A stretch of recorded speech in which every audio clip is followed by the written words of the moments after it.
Alright, everybody, coming back with the final episode here for Act 2, Episode 6. Uh, when these walls come tumbling down. So, I gotta get into it. I gotta finish this. It's a bit late for me, and I gotta finish this up. I gotta figure it all out. So, as always, I'm gonna set it up so it's cut off a bit, and you should have the timer there that you can see so you can follow along. Oh, does it stay if I'm in full screen? We'll find out. And 3, 2, 1, go.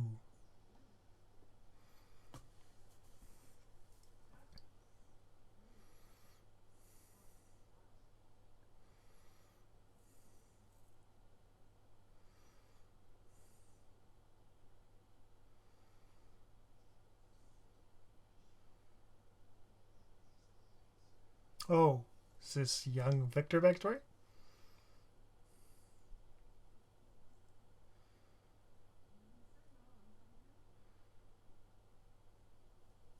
Yeah.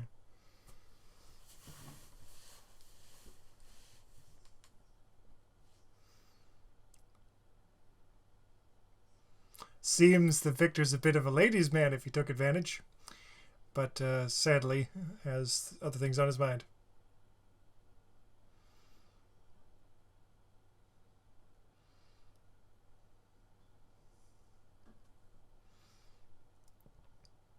So a bit of a mechanical prodigy,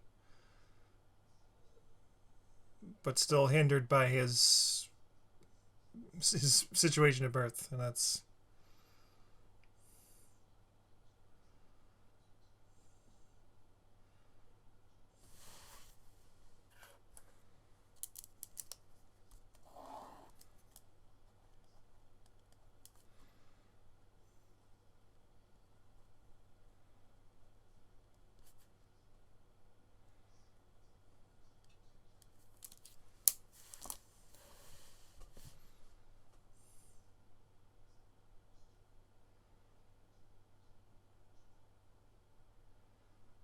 oh.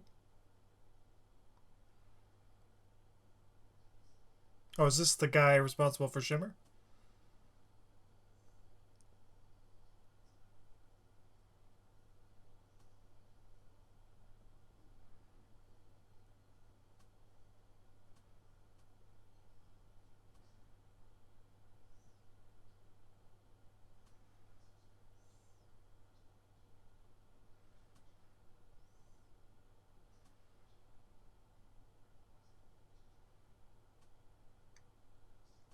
So that's the guy, the doctor who created Shimmer and got blown up.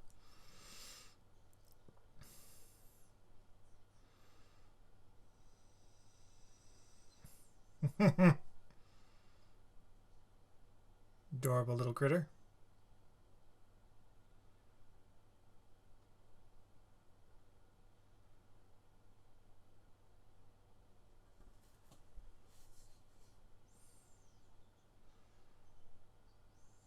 Mutation.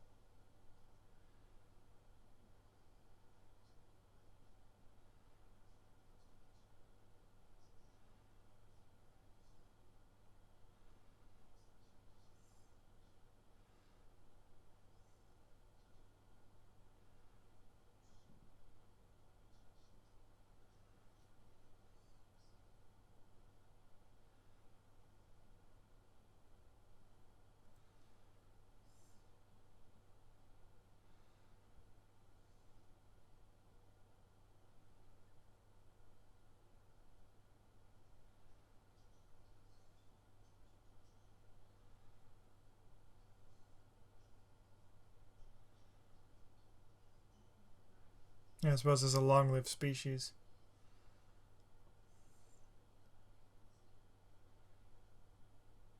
Yeah, he's got a long-lived life, so he loses a lot of friends to age and time.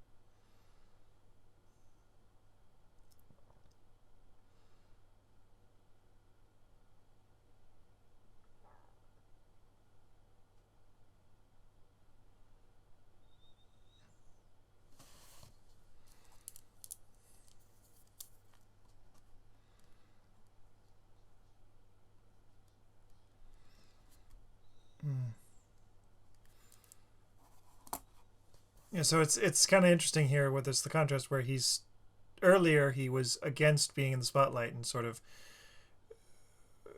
being his sort of creating a footnote in history, if you will, and now he's facing it and he is.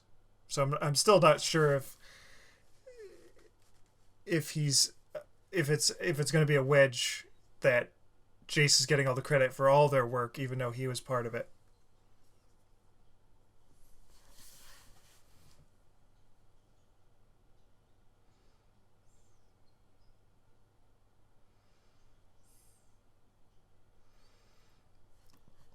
Haven't seen much of the firelights yet. They were only in that. They weren't in the last episode.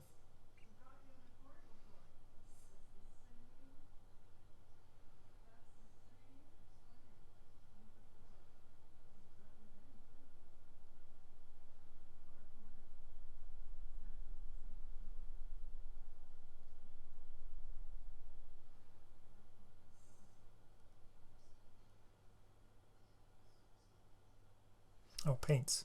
Okay.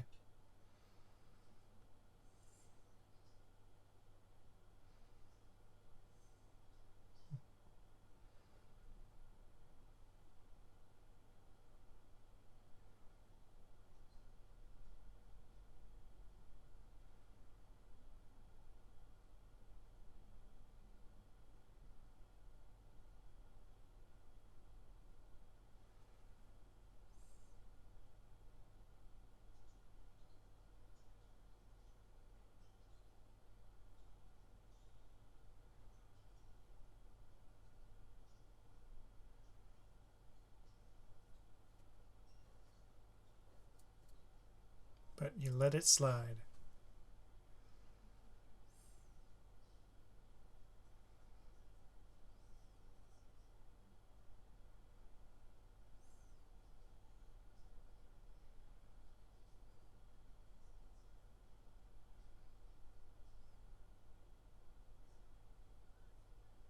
Hmm.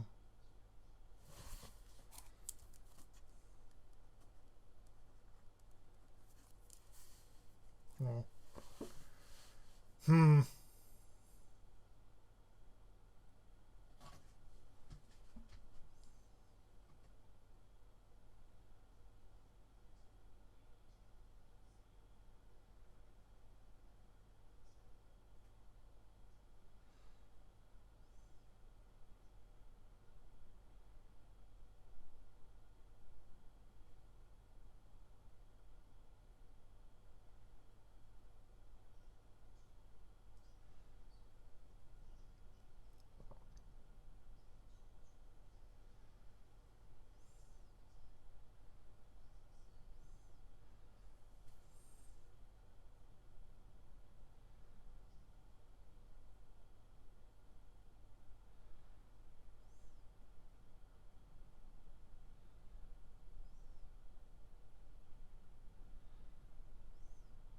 Oh, so he's.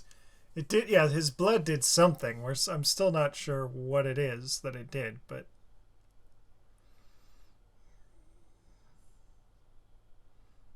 it certainly affected this thing.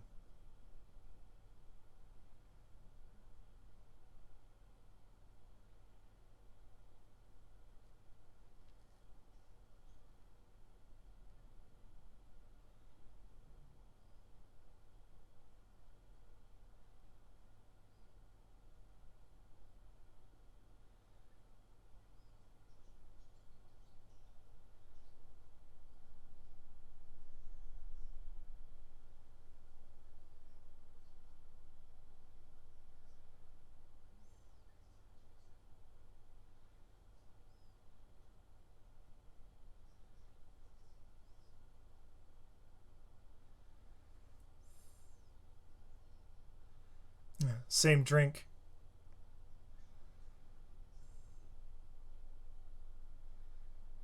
Oh, Savika, not Selka.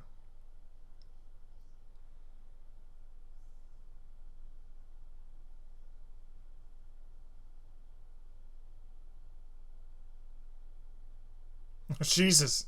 Okay.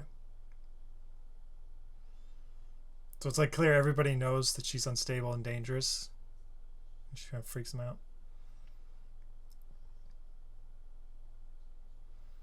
It's like keeping her out because it's her sister and they don't want her to know. The logo doesn't want her to know.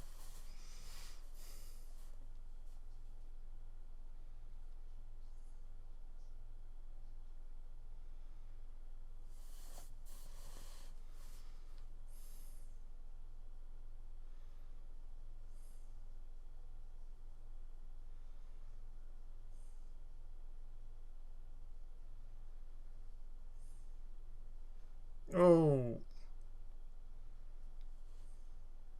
Oh. Oh, that would really fuck you up.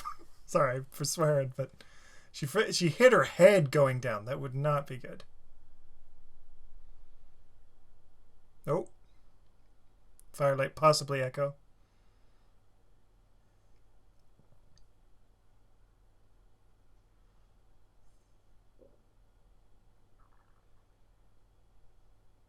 Oh,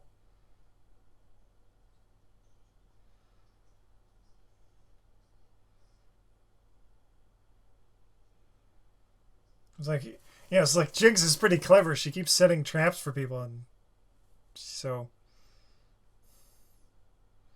it's like that. Her skills have vastly improved, but it's all been twisted.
Yeah, so it's like it's she's not quite as unstable. This is in some ways good, but in some ways bad. It's like the worry that is anything left of powder anymore, or is it just Jinx?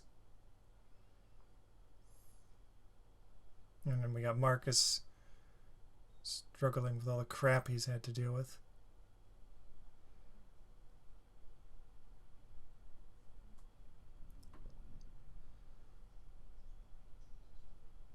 Oh ho ho.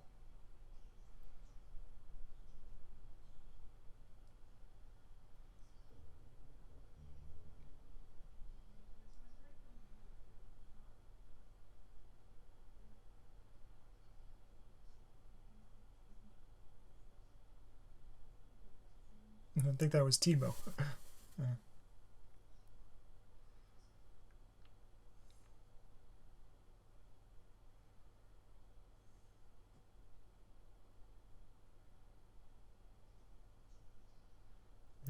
She was nowhere near this kid's age.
Okay, yeah, I'm starting to think he's just a full-on villain.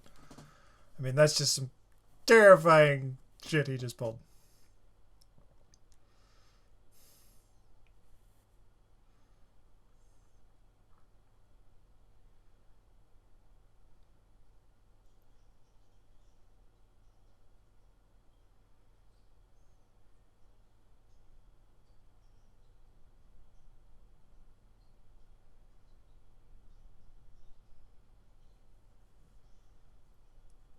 Okay.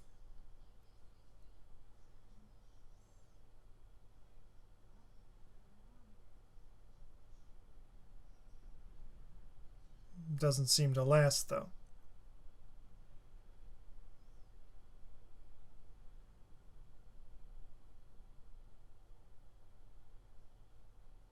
Okay, so they're like turning plants and it's...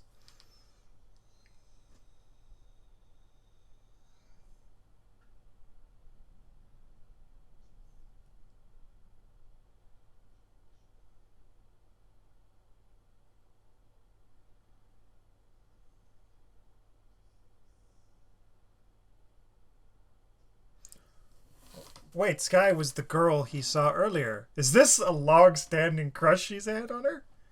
It's like Sky was the girl who saw him when he was a boy, and now she sees him as well? Oh.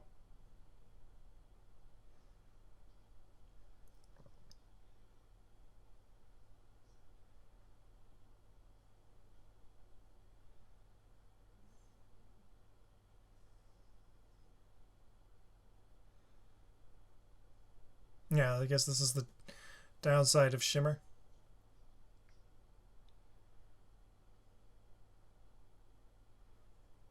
Yeah. So it's like, yeah, some of the Undercity has improved, but other people have gotten worse.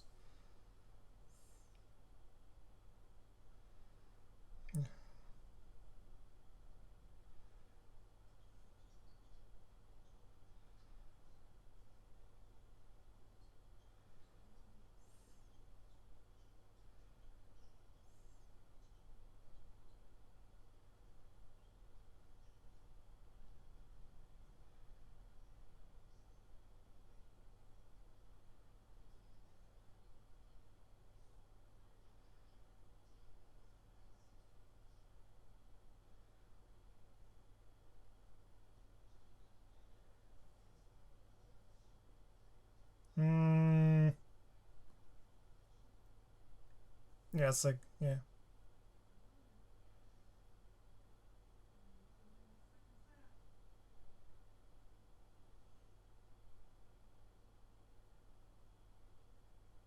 She's not talking to you.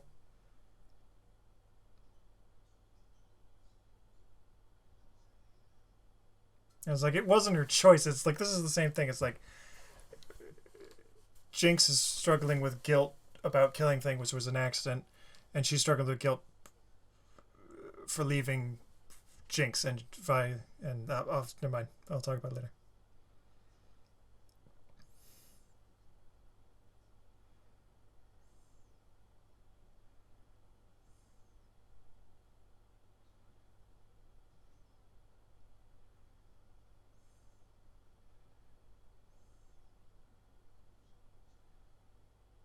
Yeah.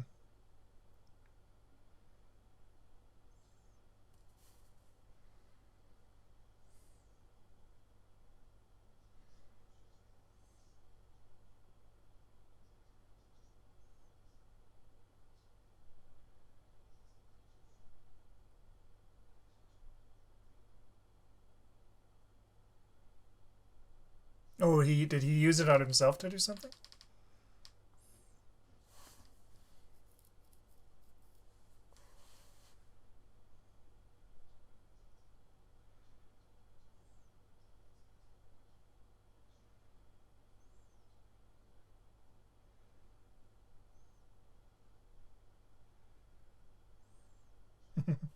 Poro got its horn cut off. So he did something to himself already. He's talking about the doctor, but he's dead. We saw him get torched.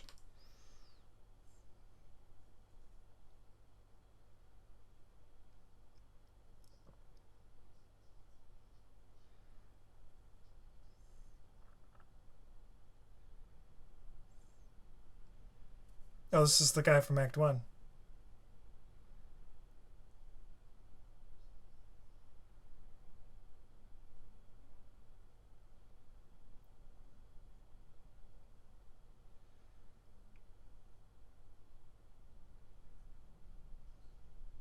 Yeah, that's the guy she helped.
Oh, oh.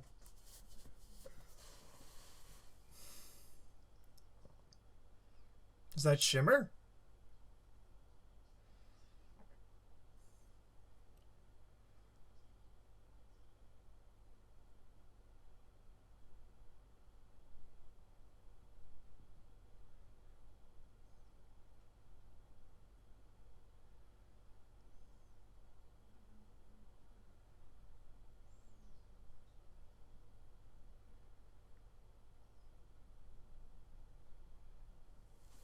Oh. It's like Kate is just such a. It was like she said she's so sweet. She's such a cupcake. Yeah.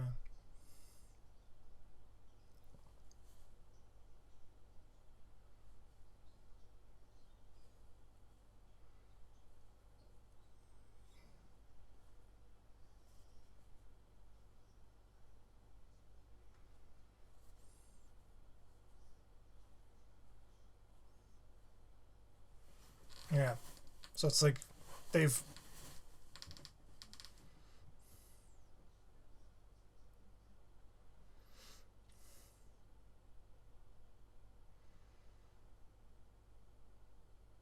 What about. Yeah, it's like. This is not good.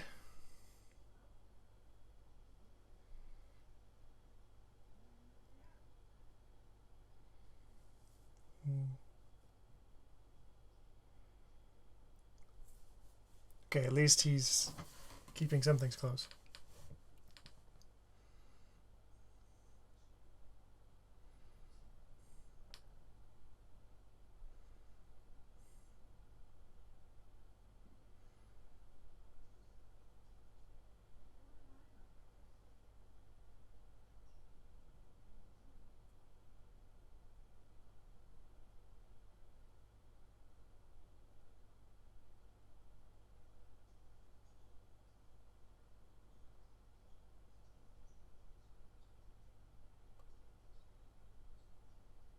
Yeah.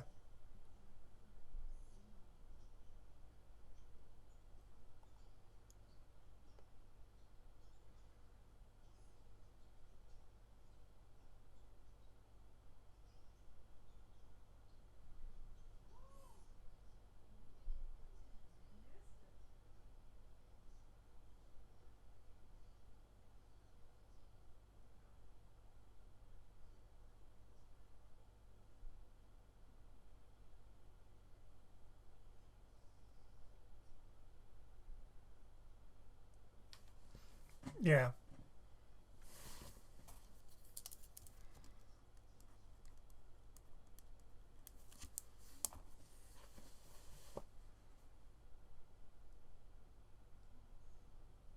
Oh, gotta boot it. Oh, booting him.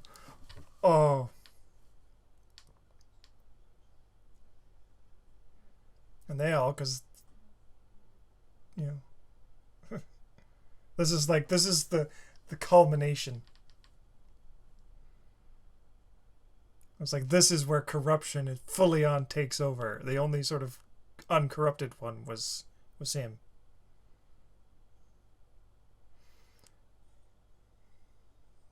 Final straws.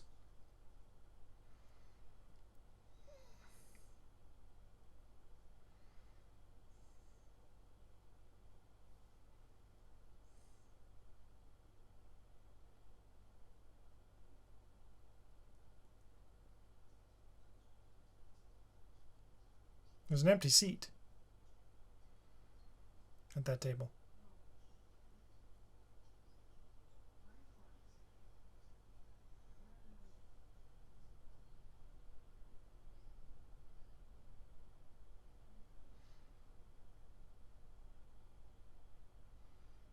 So yeah, there's just a tiny bit of shimmer. So it's a pretty...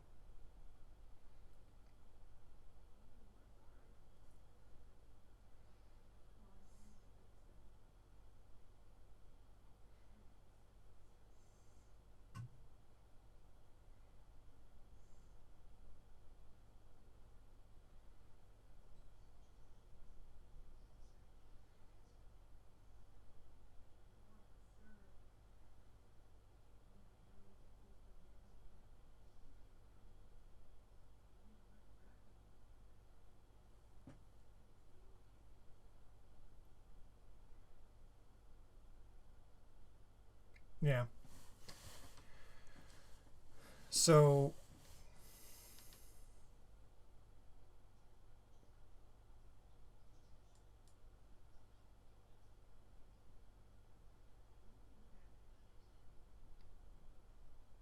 it's like here comes the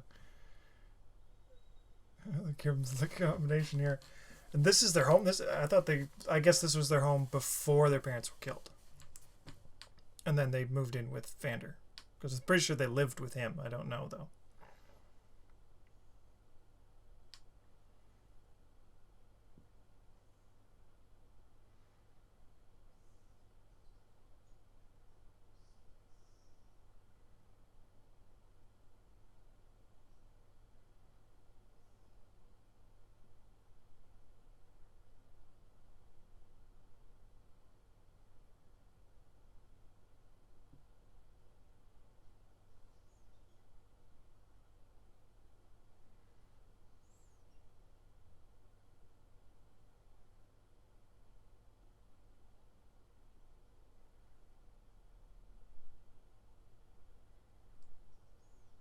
Yeah. The guest's going full on villain with Silco. It's like it's all about what he can give her. And if she wasn't useful, he'd have gotten rid of her. Oh.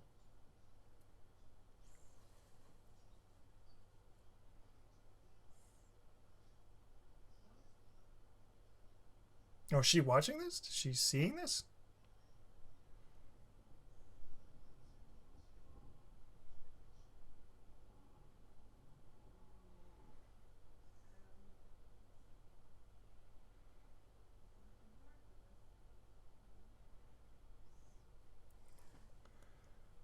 Oh, ho, ho, ho. Here it comes. So, yeah.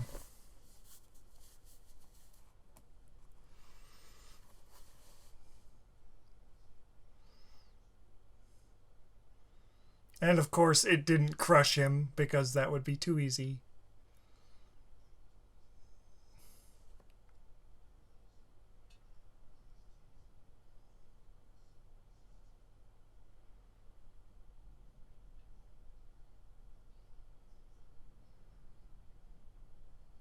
Okay. So there's still a little bit where she wants to find Phi.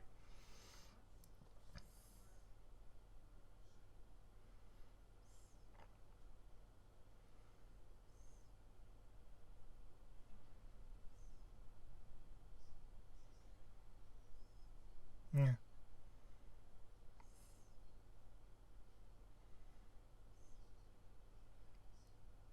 Oh, Jesus. So so Powder's not all lost yet. Still carries the guilt and the...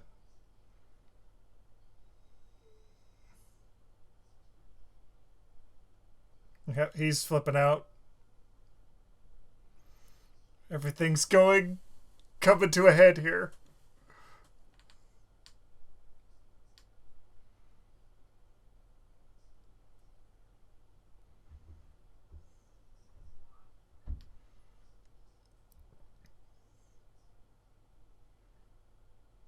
It's like, yeah, Silco full on villain, so it's if the minute Jinx turns on him, he'll turn on her. Oh, she saw the flare. No, but is she gonna go to it? It's like a locking off the bridge.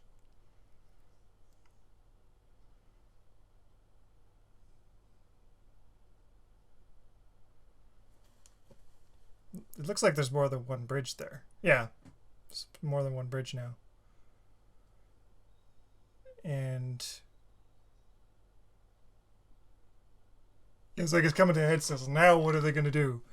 They gotta get out of the Undercity, but they gotta avoid Marcus because he'll turn him in or kill him. Oh, we're back to... Oh! Oh, so are these flowers part of Shimmer? And so is Rio? But, oh...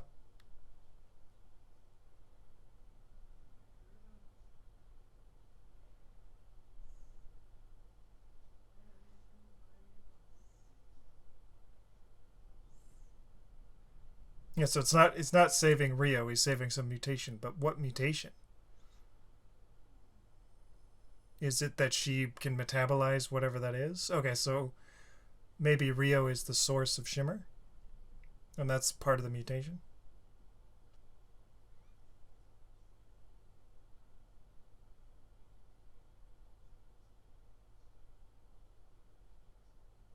Oh! Oh, he is alive, but he's singed. Okay. I'm really not paying attention. Did that come up before? Was I not paying attention? Well, it's two girls now.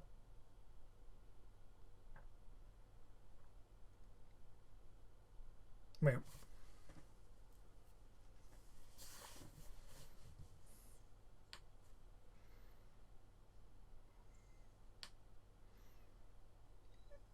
Wait, that looked like it's like she's planning to bomb the city or something. That's not good. It's like, no, she didn't come.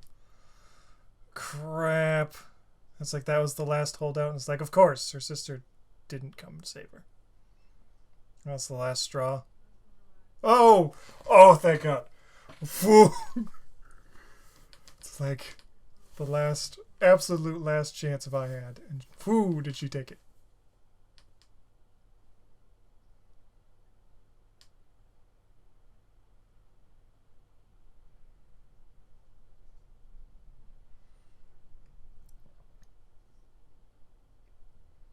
Okay, so not all hope is lost.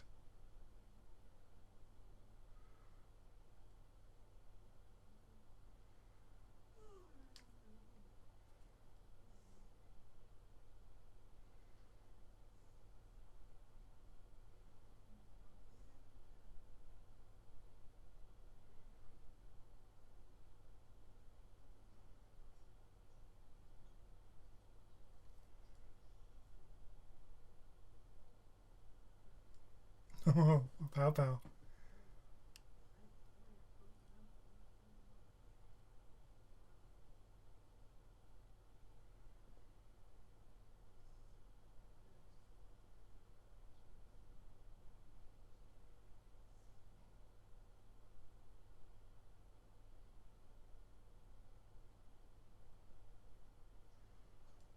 Oh no.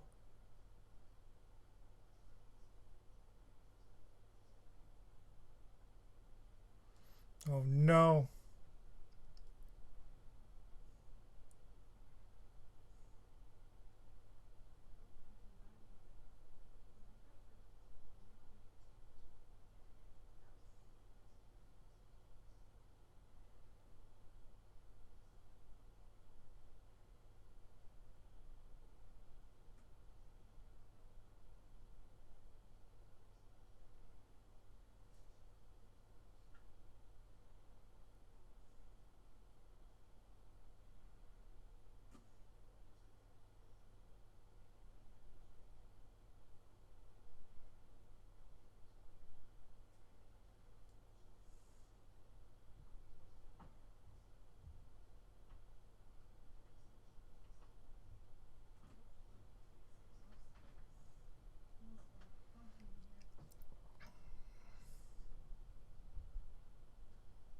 Oh, now he decides to show up.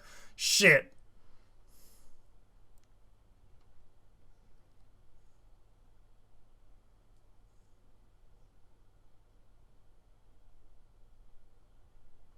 Oh, now he decides to show up and ruin this. Damn it.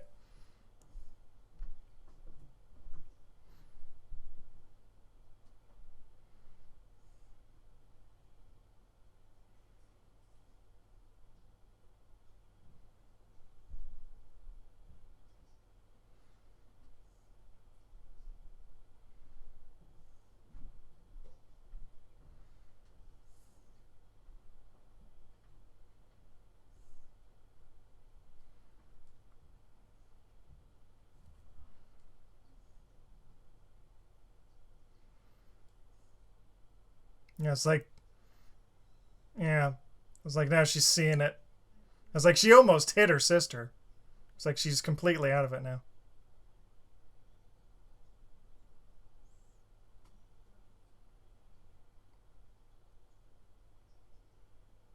Okay.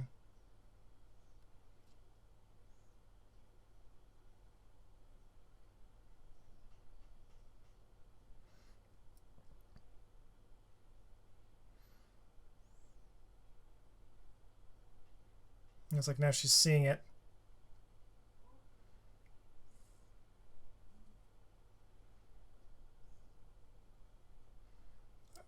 Oh, god damn it. And now they're gonna be separated again.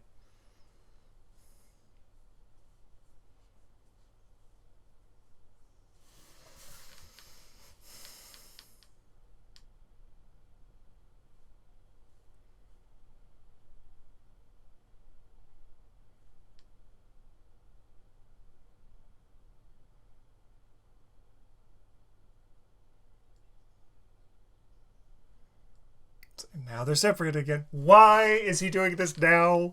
Why wasn't he there to help against Silco? Christ.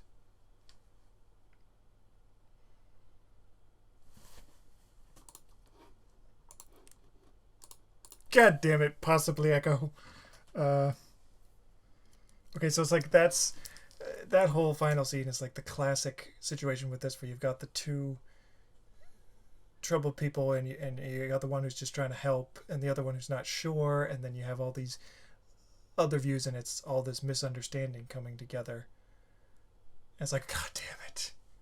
It's like there was a chance there, and then Echo had to show up and ruin it, and like Caitlyn kind of did, but oh.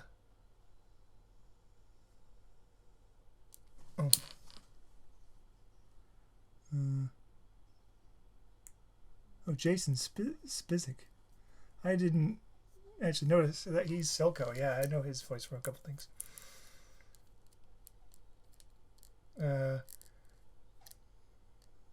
So where was I? Sorry, I got distracted by the cast.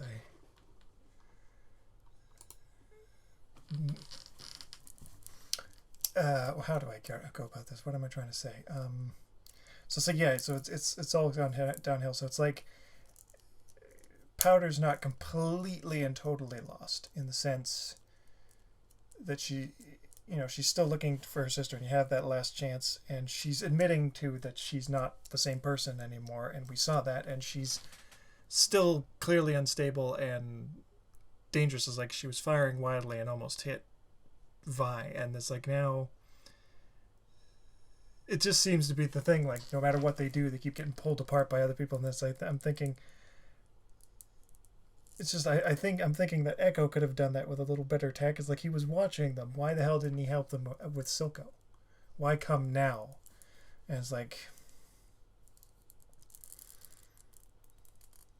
and so now the problem is worrying that now that she's seen her sister, is she gonna keep trying, and is there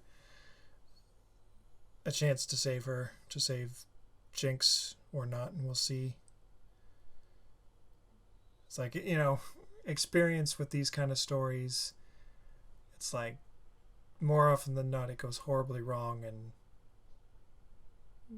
it's like, again, hopeful optimistic that it doesn't go horribly wrong, but realistically probably will. There's no happy ending for these sisters.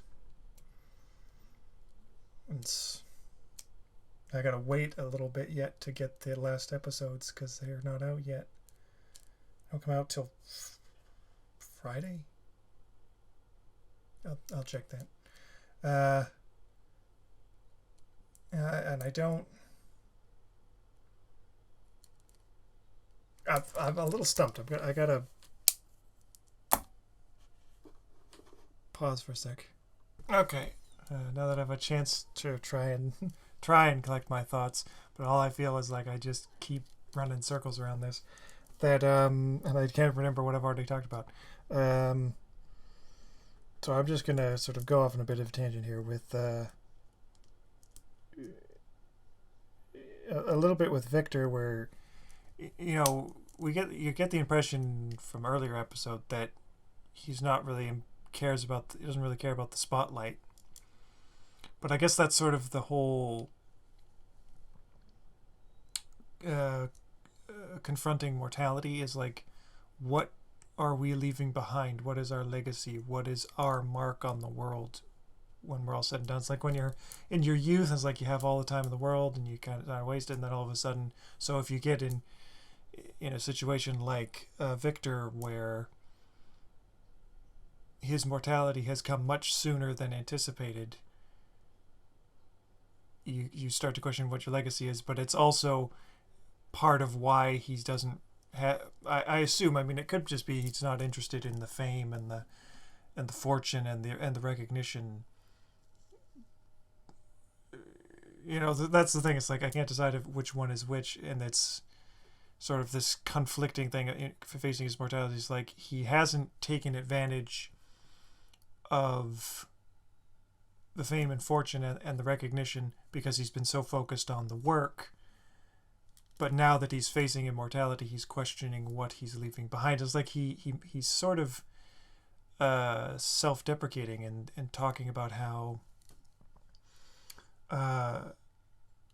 all of his contributions are minimal and will be forgotten in short time. But he's stood beside Jace, and that's kind of the reference here. It's like Jace will never be forgotten. He's in the history books. It's like Edison and the light bulb. Nobody will ever forget Jace's name. And it's like Victor, on the other hand, despite being just as instrumental to the success of Hextech, will be forgotten. And it's like, that's unfortunate, but it is, again, a combination of Victor's reluctance to be in the spotlight and Jace's happy to be in it. So I guess that was the extent of that situation for them. And we also, when we had with Victor, we had some backstory with him. With Sky, I think, Sky was there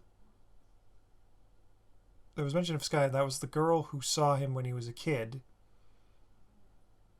And I think that's the assistant who's got a crush on him now. So it's kind of interesting that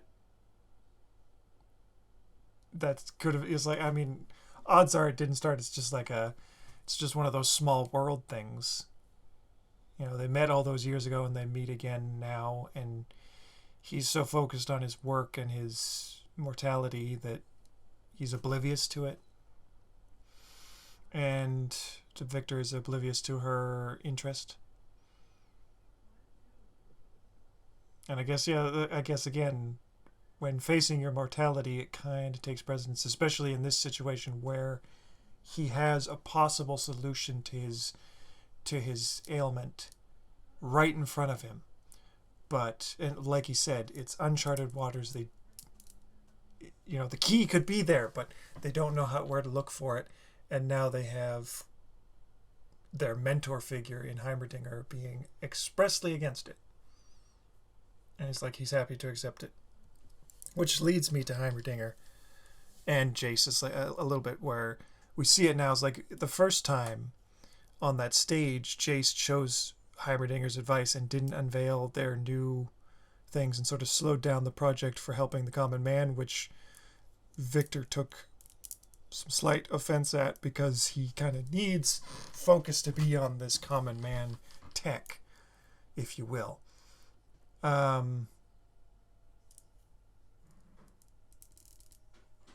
Whereas this time around, when Heimerdinger comes in and suggests we destroy this, it's exactly the kind of thing uh, mages had during the Rune Wars. This is the kind of thing that destroys cities. Uh, he's flat out refuses because he knows that Victor's life is at stake. And then I guess this kind of goes into the thing like he was talking about with Jace when he kicks Heimerdinger out, is like this is one of Heimerdinger's issues, is that as a long-lived species who lives centuries, he can wait for things to improve. And it's kind of weird to me. It's like he built Piltover, but under Heimerdinger's watch, as Jace pointed out, everything's gone wrong. I mean, the Shimmer is recent, and you can't really put that on Heimerdinger, since I would guess that Silco and Marcus have been doing a bang up job hiding it from anyone. It's like I don't even think Heimerdinger knew. I think it's sort of Heimerdinger lives in this idealized version of this world he's built, and he kind of like with Caitlyn and to some extent Jace, they don't really see the problems that actually exist and how bad it really is in the Undercity. And I think he's as oblivious. I think Heimerdinger is as oblivious as they are, even though he's been there the whole time. I think he's definitely been there. He's been there. He founded the city, and it's 200 years old. He's been there the whole time, and under his watch, the Undercity's become it's like all these things. It's like he's essentially the father of industry, and he's watched all the consequences, but he's done nothing about it. And that makes me wonder why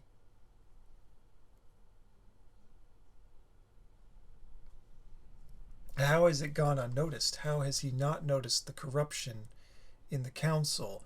Or if he's such a smart guy and he has such life experience, how has he not seen this?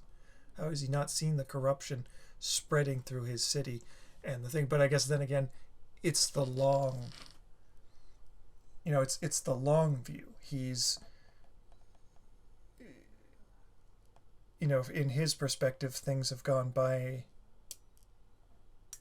Well, actually, no. As he said, 10 years go by in a blink. It's like, I guess it could be arguable in the sense that he has so much time on his hands that he doesn't pay attention to the rapid changes. In the sense that he doesn't, it's like, he's not paying attention. It's like he looks away, all of a sudden, bam, the Undercity is polluted. But he doesn't do anything. There's no indication that he has made any attempts to fix these issues that have come up. And it makes me wonder how that has gone on for so long. It's like, in a way, this is another example of the prime example of like gray characters, whereas like Heimerdinger is presented largely as the voice of caution, and he's the good uncorrupted council member, if you will. He's the only guy who doesn't have any backroom deals concerning the Hex Gates. So he's the one uncorrupted person on that council. But he's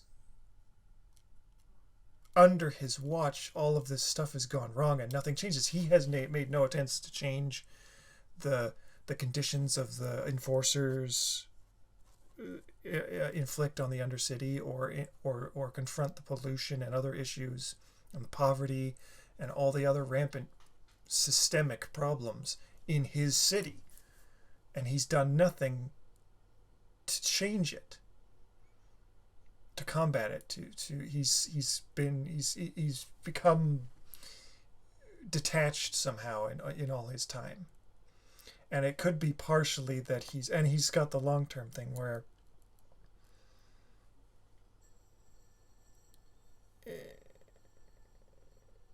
that for him, in other words, it's like he looks at the pollution of the Undercity, he's like, oh, we'll fix it eventually. And for him, there's no rush, and he's not taking into account the people who are dying in the Undercity, because for him it's all, and I guess he's sort of, I mean, it's hard to say, it's kind of callous to life is not that he doesn't care, it's that compared to him, human life is short anyway. He doesn't seem to comprehend that. I guess that's the sort of thing that they question with. Is like, do you contemplate mortality or only, or death? Do you contemplate death only, the death of friends? It's like he doesn't have to confront mortality, so big issues like pollution and disease and things like that don't concern him so much because they don't affect him. And I guess that's sort of, and that's the, again, it's like I said, gray character, where it's like he's a good guy, but he's not doing anything to help all these people. And in a way, his calls for caution, although those are understandable, as like, for example, as demonstrated, and what no doubt is going to happen, is like their prototype, the Atlas gauntlets, are going to be weapons. They're designed to be mining tools, but they could easily be turned into weapons. And the same thing with the laser. It's an artist cutting tool, but it's very easily a weapon. And that's why you got to have safeguards. You got to have ways to prevent people from turning your tools into weapons and causing damage. And being a long-lived species, he has the time to take a decade to prepare those safeguards, but people don't. And so it's just this conflict that he has become somewhat detached from.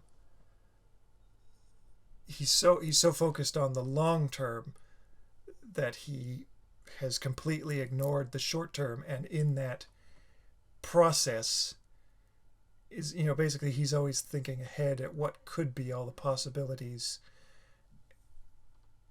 and nothing is changing. It's like you'd think that if Heimerdinger's the one who set this up and was the father of industry in Piltover, you'd think he would have been one orchestrating caution during production, and like when they started noticing the waste byproducts and pollution they were causing, like he would be the one saying we should find ways to fix that when it started. But I don't know, it's hard to explain what I'm trying to say. It's just he's detached, I guess you could say.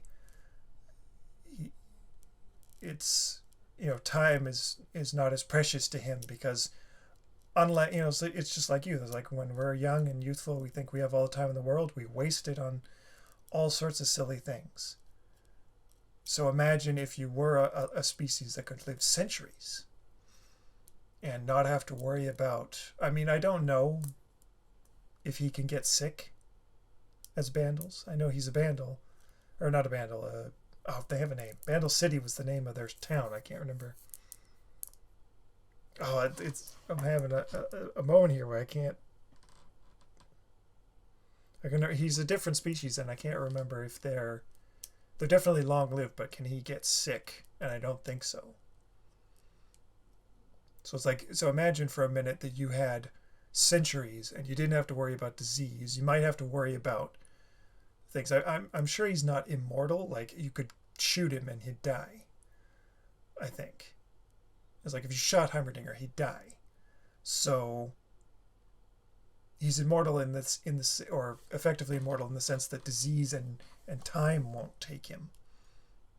So you got to be careful about that. But I mean, that's the same thing with our lives. It's like, we don't go do crazy shit. You got people jumping out of planes and skydiving, and that's nuts. I mean, I can understand the thrill, but it's nuts. Your parachute fails and you are screwed. And we do that because we think in a way that we can feel invincible or something. I don't know. I'm terrified of heights. There's no scenario where I would jump willingly out of a plane, even if I have a parachute that's 100% guaranteed. No way would I do it, ever. I'm not interested in the thrill. All it would do, if I did like one of those pair jumps where it's like I jump with somebody, I'd wet myself, I'd pass out from panic, and I'd be counting the seconds until I touched ground and never even jump in the air again. It's like that's just I'm ranting now. I've lost my train of thought. This is a hard thing to keep focus on. Tried to cover Heimerdinger. I don't know if I got my point across how I feel about it. And Victor and Jace. So we got Jace now, yeah, where he's basically pointed out this issue in a way that Heimerdinger has been watching the city for so long, but it's fallen apart, and he's not done anything in the last few years. It's like I'm still going on that it's been about a decade since between Act 1 and Act 2. It's like in that decade it has gotten really bad, and Heimerdinger has been either completely oblivious or done nothing to fix the problems in his city. He's so focused on Piltover, he's ignored the Undercity. And so removing him, in some ways it is, but it's also, in some ways I'd say it's a good thing that he's the primary, but it's also, as again, the demonstration of the single last holdout of uncorrupted power in Piltover is gone now. It's like the corruption has claimed it. It's the police force is corrupt with Marcus. The council is entirely self-centered and corrupt, flating the rules for their own gain. Jace, I'm still debating whether it's more like he's fallen to the trappings of power or he's just playing the game, because once you're at the table, you have to play the game. But again, that's still falling into the corruption. He's still enabling this and not facing it. And it's like now he's dealing with the problems of the Undercity. And it's getting, or he's trying to confront it where he's got, the stolen hex tech, and they're,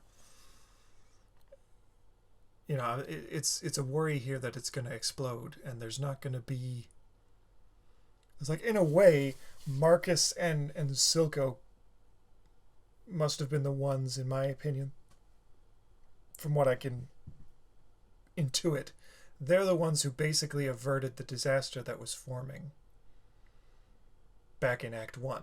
That must be how it worked. Because somehow they placated... I mean, I have to wonder how that worked. It's like somehow they placated Piltover despite the fact that they didn't apprehend the people responsible for blowing up the building, and several enforcers were killed. So I'm curious how they managed to do that without a major incident we haven't heard of. Or perhaps that was the incident that cut it off. It's like that was the point where they decided, okay, we're done attempting to police the Undercity, and it's been lost, and they've just ignored it since then. And so it's gone unchecked. I really don't know. It's hard to focus on this. So last things I got here is Mel and Shimmer. So it's like Mel, there's a little bit of,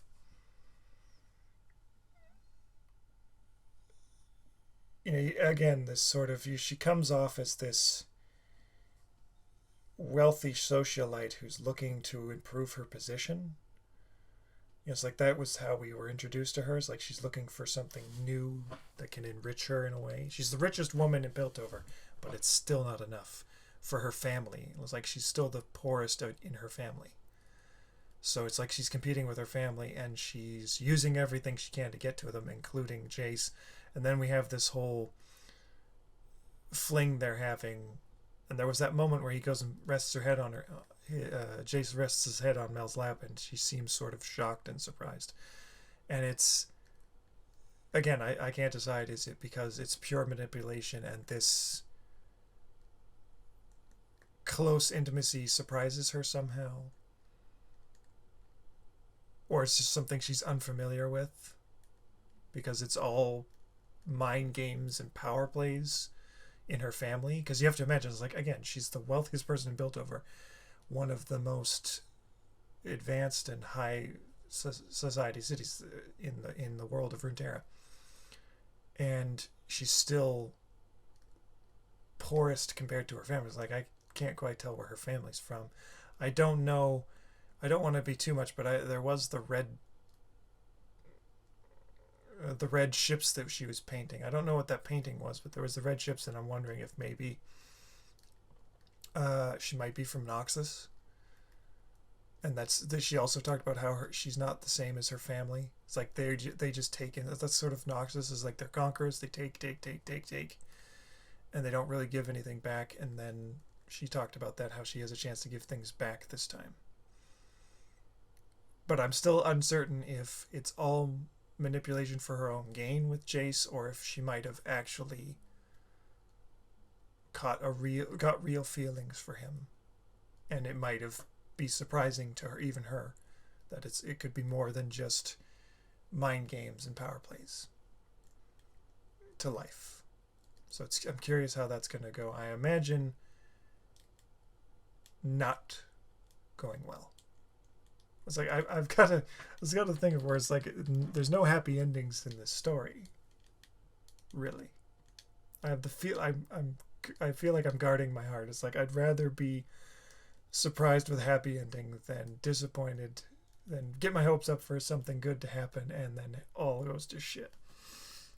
So I'm guarding my heart. I have no shame in admitting that.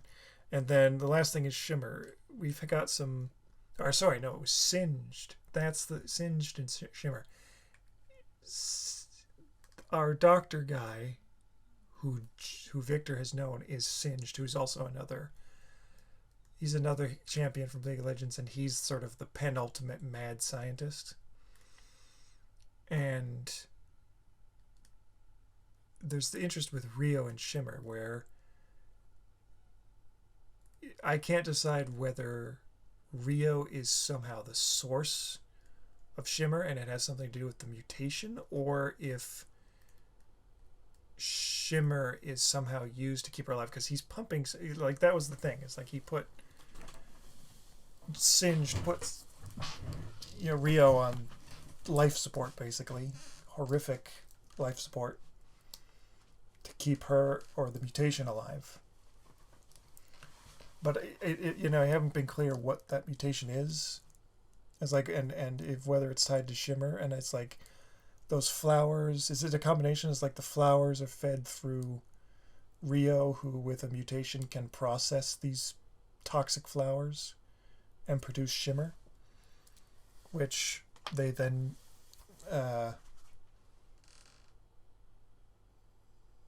they then sell off. Then the question is, how do they increase production, like possibly Echo said? Because he said they increase production. It's like, how do you do that? Unless they've made more Rios.